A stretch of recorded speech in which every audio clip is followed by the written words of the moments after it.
Здравейте! Сега ще ви покажа как с изкуствен интелект може да генерирате абсолютно всякакви картинки, видеа, музика, почти абсолютно всичко, което в момента е достъпно на най-добрата цена и по най-лесния начин. Вече ви обясних в предните видеа как да ползваме Cloud Code, как да го инсталираме. Така, първа стъпка, отивате на Kie.ai. Това е доставчик на различни модели за генериране на картинки, на видеа, на музика и какво ли още не. Цената е може би най-добрата, която аз съм намерил. Така че ще ви излезе най-изгодно да генерирате картинка. Първата стъпка е да отидете на API Keys, след като сте заредили кредити, разбира се, и да копирате вашия API ключ. Както обяснихме в предното видео, API ключът е все едно ключ за някаква машина. Сега му казваме на Cloud Code, това е все едно машина, която генерира каквото и да е съдържание. Ето ти ключовете да я ползваш. Копирали сме си някакъв ключ. Нека ползвам този, след което ще го изтрия, за да не изразходи някой моите кредити, който е гледал видеото. Така. И отново. Просто отваряме един терминал. Вече сме инсталирали Cloud Code. Така, ето го моят терминал. Сега ще направим една добра практика. Ще създадем контент туториал, да кажем, папка. Окей, имам правописна грешка. Нека го изтрием. Нека просто контент туториал. След което влизаме в тази директория и стартираме Cloud. Защо беше важно да създадем тази директория? Защото това ще ни научи на една хигиена. Как да не объркваме ключовете. Така, ето е моята празна папка през Explorer, Windows Explorer. И трябва да създадем един .env файл. Това е хигиеничният начин да работи с ключове. Така. Това е съвсем обикновен текстов файл. Точката обикновено, всички файлове, които започват с точки, са скрити. Така, това ми е ключа. Слагаме някакво име, да кажем API key от key.ai. Така и го слагаме да е равно. Сега вече от нашата директория може да четем този файл и му казваме имаш ключ за key.ai в .env. Генерирай ми картинка с да кажем някакъв модел с модел GPT Image 2.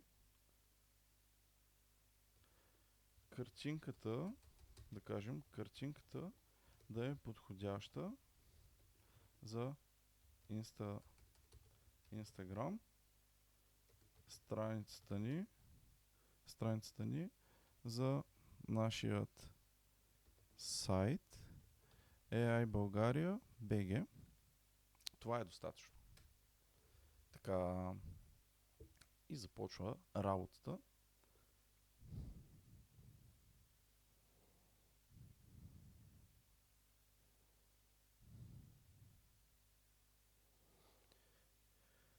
Така, какво се случва през това време тук? Проверява първо документацията, как да работи с Kia.ai.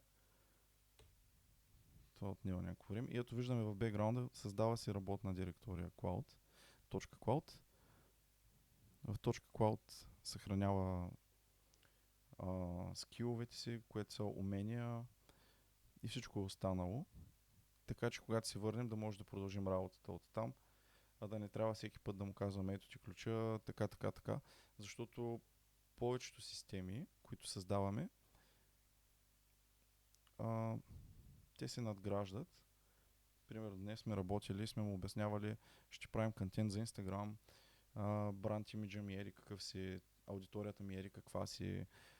Получава се едно натрупване на информация, където вместо всеки път да трябва да му обясняваме от нулата, когато си върнем, може да му кажем, примерно, направи днеска 5 картинки за Instagram и то вече ще ги направи по начина, който вие сте определили и сте му обяснили. Така, ето че вече имаме таск. Това обикновено се изпълнява за около 1-2 минути. В момента се генерира картинка.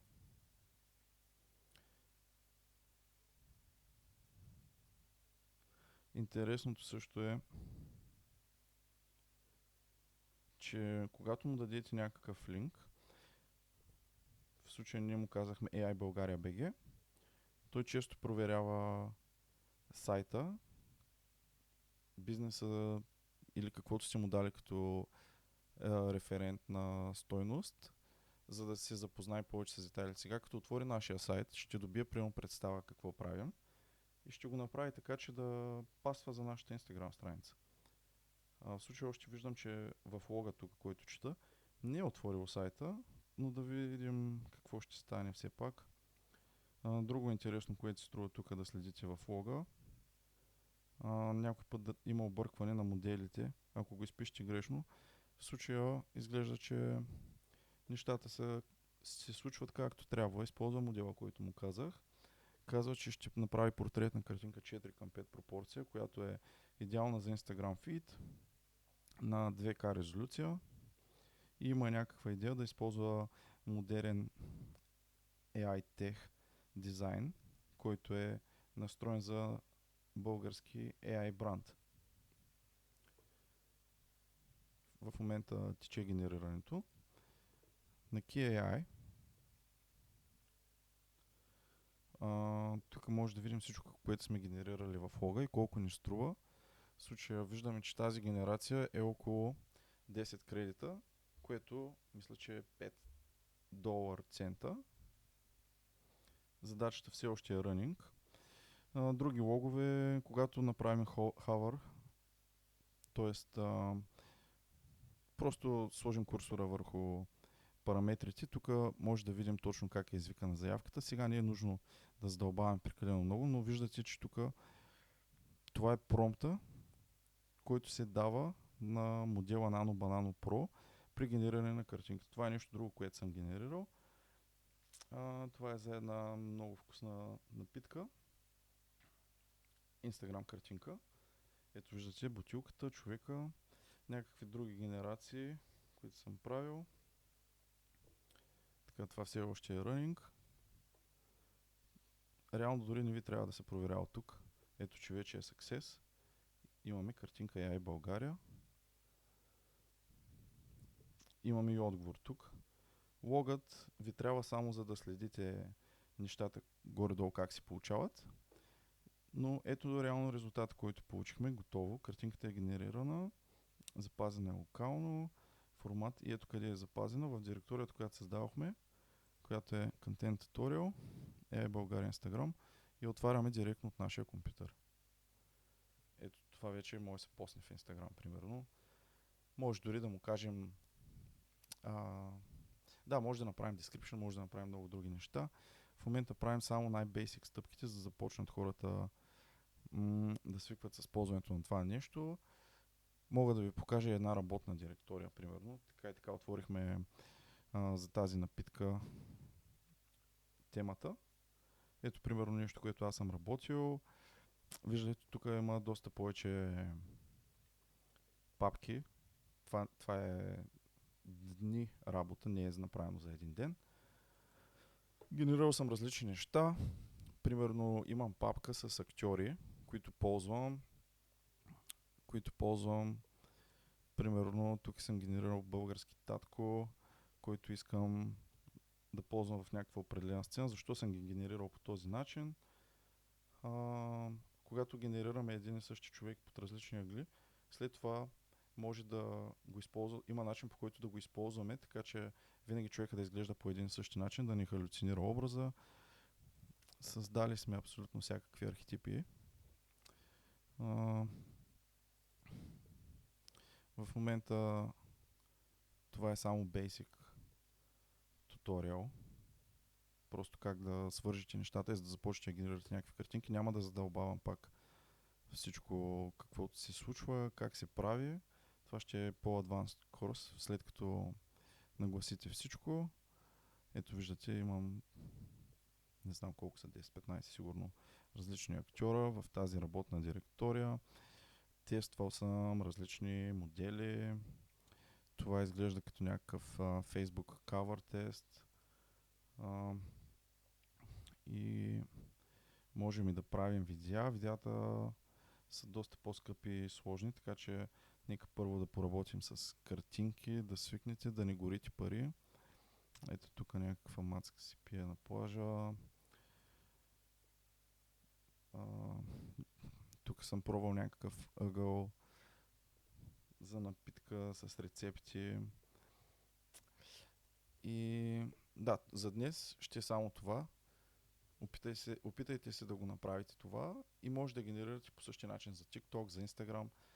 А в следващото видео вече ще започнем да задълбаваме точно как да направите по-сложни неща и ще ви покажа примерно цяла система, която аз съм изработил за контент, която може да ви пълни целият Instagram календар, т.е. целият фид с картинки, с рилчета, с сторита, за TikTok също така. Общо взето за абсолютно всяка социална медия, която ползва този формат с картинки и видеа, те мисля, че всичките са това всъщност. Дори ще ви покажа по-нататък как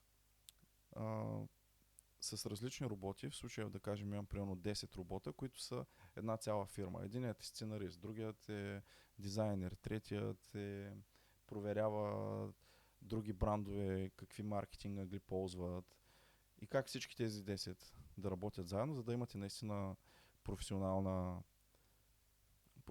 система от следващото ниво и да работи като една компания от роботи. Но за сега това е всичко. Пробвайте да видите дали ще имате някакви проблеми. Елементарно е, не е много сложно. Мисля, че всеки би трябвало да се справи. Всъщност сега се сещам за един хак, който трябваше да ви покажа по-рано.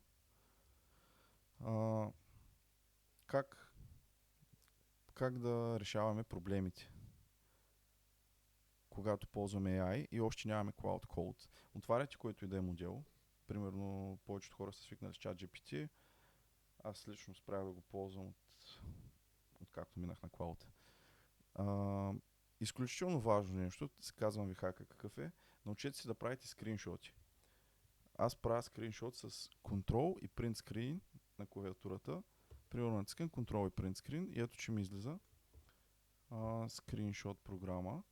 Аз ползвам, да видя как се казваше, имам супер много такива. Дори може да ползвате само Print Screen на Windows, който е моята програма се казва ShareX. ShareX безплатна е. Дава ви възможност да изрязвате от браузъра. Как точно се ползва това? Примерно, човек, който за първи път ползва, да кажем KAI. Нещо, примерно, не разбирате този туториал, който сега направих, или някакъв проблем, правя един скриншот. Ето. След което натискам Ctrl и C, копи. Ето копието клипборд. Това значи, че вече може да го пействаме. И отивам в Cloud, ChatGPT, каквото ползвате, за каквото сте платили или каквото имате достъп.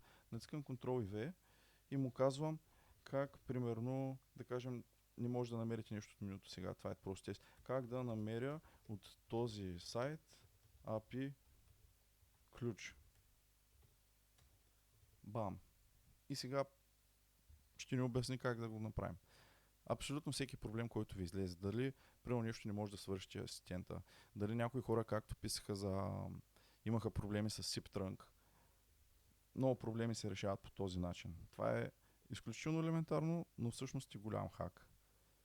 И ето, за да намериш API ключа, направи следното. Отиди тук, или така.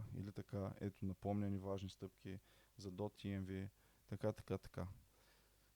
Надявам се, че съм ви бил полезен. Благодаря ви за отделеното време и до скоро.